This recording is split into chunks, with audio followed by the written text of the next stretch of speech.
Hey, yo, what's up, everybody? Welcome into the Wolfman Rob YouTube channel. Appreciate you coming over here to hang out with me, man, today. Or maybe you're listening to the audio on the audio version of this here episode, man. But either way, appreciate you coming over here to hang out with me, man. Today, we're going to be focusing on the film Supergirl that released last week. I'm going to give you my thoughts on that movie, as spoiler free as possible.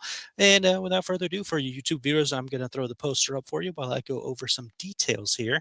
The film is rated PG-13 for strong violence, action, and language, and smoking. Is there smoking in this movie? Oh yeah, Lobo. Duh. So thank you. Those are your categories. Film runs at 1 hour 48 minutes and is classified as an action, adventure, sci-fi, fantasy film. So, like I mentioned, this is the latest project in the DCU as we know it now from James Gunn and Peter Safran. This is the second film in that universe. Of course, we've had the Creature Commando show, which kicked it all off. We've had Peacemaker season 2 in that time as well. And then, of course, we've now got Superman and Supergirl. I don't think I'm missing anything. No. All right. So coming off, of course, the success that Superman was, a lot of people loved that movie and loved the film we were going in. And we saw, of course, Millie Alcock's portrayal of Supergirl a little bit into that film towards the end of the movie and all that stuff. And we got an idea and vibe of what her character was going to be. In this movie, we see our character is dealing with some issues, right? And we learned in the Superman movie that she's going to, planets, red sun planets, where she, can fully partake in alcoholic beverages, if you will, and go, feel the full force of that and everything, right? Because she's obviously, can't feel that in any other time, so that's why she's going there. You figure she's like a party girl or something like that, but in all reality, she's dealing with a lot of trauma and grief of what she's gone through in her life. Of course, she was on Krypton when everything went down and when that place was destroying and everything around those areas, and seeing her parents going through everything that was going through before she was, sent to Earth, where, of course, her cousin Kal-El is at and all that stuff. So she's dealing with that, and that's why she's in this area that she's in, and she's dealing with all of those emotions that she's carrying around for herself. And then, she's celebrating her birthday by doing this and everything. And so we meet a character by the name of Ruthie in this movie, who we first meet. She is got her own grief as well, because as we'll she witnesses her family getting slaughtered in front of her by our movie's villain, Krim. So that is the main thing with this movie, and I think a lot of people have maybe don't connect with it or something, or something may causing a problem with them. It's not really like Superman. Superman was very bright and was very hopeful, and a lot of those areas, and it was just a different film altogether than what Supergirl is. Supergirl is primarily an emotional journey dealing with trauma, dealing with grief, dealing with so many other issues and all that stuff, and also with Ruthie's adding into it, looking for vengeance and thinking that vengeance is the answer to what's going on there. So that is your main overarching storyline between Kara and Ruthie and all that stuff. And this process of them two running into each other, and I'm going to talk around things and not spoil them, of course. If I accidentally spoil anything, I apologize. But we're going to talk around those things. And then in the process, those two running into each other, meeting them, Krim, you know, steals Supergirl's ship, right? And in the process of doing that, as you've seen in the trailer, Krem shoots Crypto. And Crypto is shot with something that is very damaging and very bad for Crypto. And in the sense of, if it doesn't get taken care of, it is going to, take Crypto away, if you will, and all that stuff. So now Kara is on the journey to find the antidote that they carry around with them, to bring back to help try to save Crypto. And Ruthie's on the journey to find Krim to seek vengeance for what they've done, for what he's done to her family and all that stuff. So again, the movie is not a very bright film. It's not a very colorful film. It's not a very happy movie for the most part. It's dealing with a lot of emotional storyline aspects. It doesn't mean there isn't comical aspects. There are comical aspects in the movie, but not a ton. It is very light on those moments.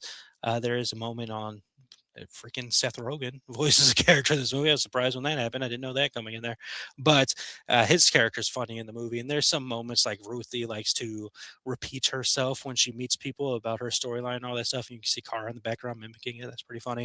And there's another funny moment with Kara every now and then, but for the most part, it's not a comical movie. It is a very, very serious movie dealing with very serious things of, a lot of natures and all that stuff.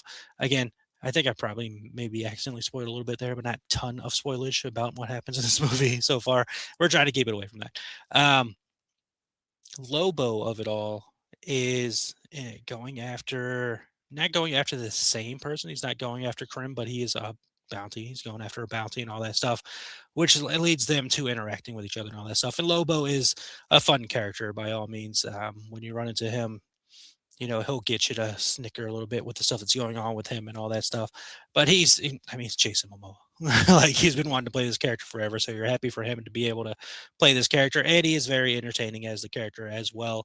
And that leads into a lot of the awesome action scenes we get in this movie. The action scenes are pretty dang cool, man. You see some of it in the trailer with, Kara and Lobo fighting together and some of the action scenes that's going on along with that. And the other moments of action we get in this movie is fun as well. Like I thought the action scenes were done very well in this movie.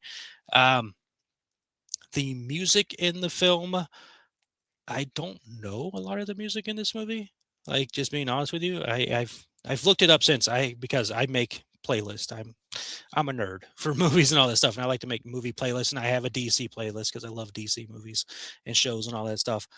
And I'm gonna look into adding those songs onto the playlist. At least some of them, like because I liked them. When I heard the songs, I'm like, okay, I like it. I'm vibing with it a little bit, and all that stuff. But I don't really know the songs, so we'll see what happens with that when I go into further further details with that stuff, or further listens to it and all that stuff. But there is one towards the end of the movie that has caused a lot of drama apparently that people are not upset with. I didn't run into it. I think the song is fine.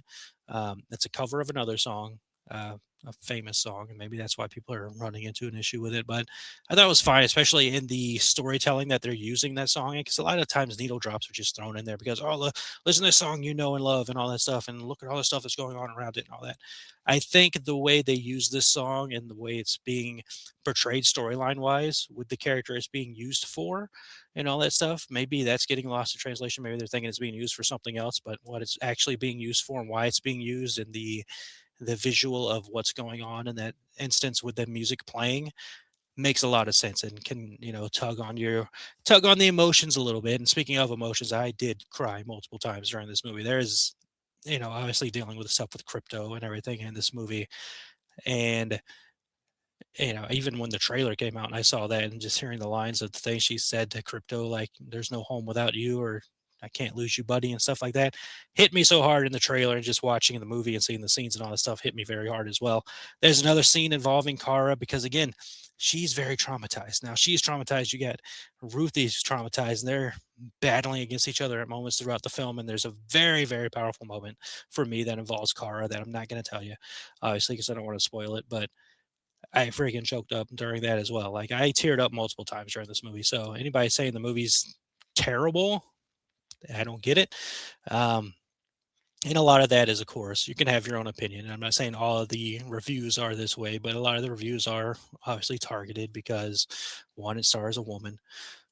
Two, it's not Zack Snyder. So, oh my God, the Snyder Bros are going to be so unhappy.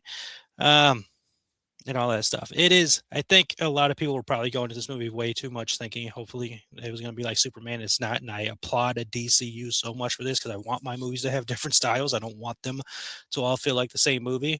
And, looking forward later this year, we got Clayface coming out, which is a freaking horror movie. So even more power to them and awesome that you're doing that and everything. So I saw this movie real quick. No credit scenes. No credit scenes at all for this movie. I heard that rumor going into it. I'm like, that's interesting. And then I saw this movie on the Regal Theaters. I don't know if any other theaters did this, but the Regal Theaters did a fan screening of the movie. So that was on like Wednesday night. So you can go there. And they didn't play a lot of trailers, which was awesome. Normally, when you go to the movie theater, they're playing a ton of ads, which sucks. Then they'll play some trailers, which is fine. I'm perfectly fine with them, movie trailers. The ads are the annoying part. But they just played they played no ads and they played a couple of like Warner Brother trailers, one of them being Clayface, the other one being the Tom Cruise Digger movie trailer, which that that was cool. Like they showed a ton of Tom Cruise film stuff, and then they went into that trailer. I thought that was really cool. And then we went into the movie, and there were no credit scenes. I'm like, seems weird. There's no credit scenes in the Fast. And I looked up online. Apparently, there's no credit scenes at all. And then I ended up seeing the movie again. My buddy and his fiance were going. They're like, "We're gonna see the movie Friday. You want to see it?" And I'm like, "Psh, "Yeah, I'll go see it again. Why not?" Which I'm glad I did go see it again, and caught a lot more of the what they're doing with this movie and the overall telling of it and everything. And I thoroughly enjoyed this movie. I won't say that I liked it more than Superman, which I did watch again before watching this movie, and I still absolutely love and adore that movie. Um, but I do like this movie a lot. I like this movie a lot. I like what they're doing. I like what they're putting together. I like where we're getting with Kara now and how the story unfolds with her throughout this movie. And I'm just ready to see where they go next. And like we do know next is going to be Clayface, like I mentioned. I don't expect any of them to show up in that movie. But we do know that they're shooting Superman, Man of Tomorrow. And we know a lot of the stuff going on over there is going to have Lex Luthor back in it. It's going to have Supergirls in it as well, and all that stuff. So I'm excited to see how that all unfolds and where we go from there. But I'm liking what they're doing, man. Like you gotta stop listening to the internet and just make decisions for yourself, because it is a good movie. Is it a great movie? No, but it is a good movie. And again, it's a very, very emotional movie. Like that's the main thing I think people are missing out on. It is a very grief-driven film, and you're gonna be dealing with that a lot throughout this movie. And again, I cried multiple times. I watched this movie both times I watched the movie. I teared up while watching it. So I think it's well done, man. So for me, I like Supergirl a lot.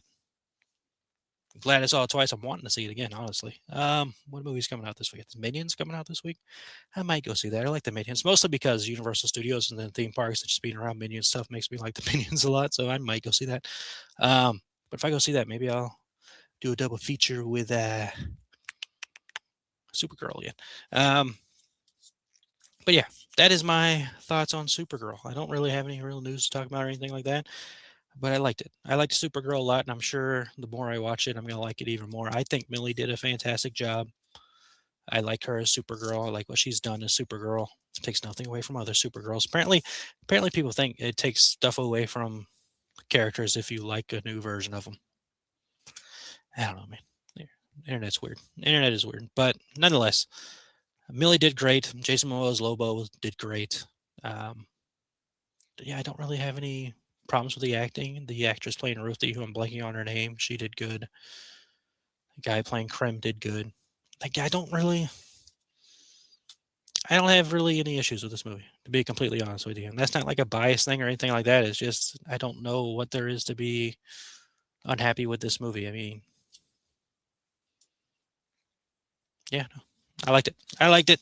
I liked it. I liked it. I liked it. So that is my quick thoughts on a Supergirl, and we'll be back with more reviews later. Maybe I'll see Supergirl again. I did go see The Dirt. I could probably talk about that experience in another video.